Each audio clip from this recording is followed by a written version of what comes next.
J'œuvrerai dans une optique de continuité évolutive. La continuité, elle s'attache aux grandes missions du CSA, au respect des grands principes et des grandes valeurs que le législateur lui a confiées. J'y serai extrêmement attentif.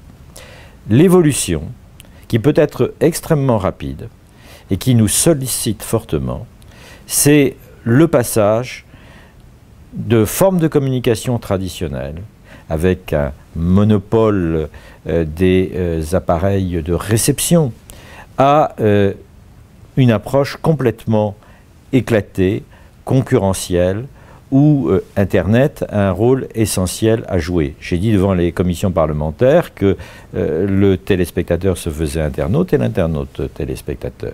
Et donc il nous faut, et ça je crois que c'est le grand défi, forger de nouvelles formes de régulation qui soient adaptées à ces mutations économiques et technologiques essentielles.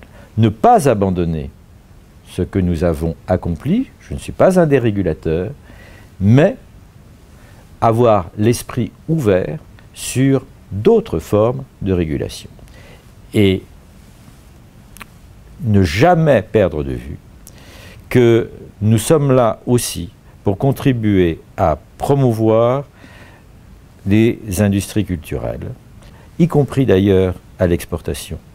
Il faut avoir conscience de ce que cela comporte en termes d'emploi, dans le contexte qui est le nôtre, en termes de richesse nationale, en termes d'exportation de notre savoir-faire et de notre influence. C'est pour cela que j'ai dit d'emblée que les préoccupations économiques seront pour moi au premier plan.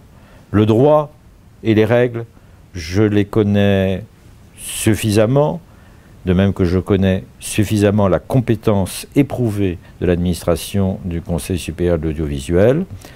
Elle a eu le souci de se diversifier, elle comporte des potentiels économiques et technologiques remarquables, il nous faut encore les développer.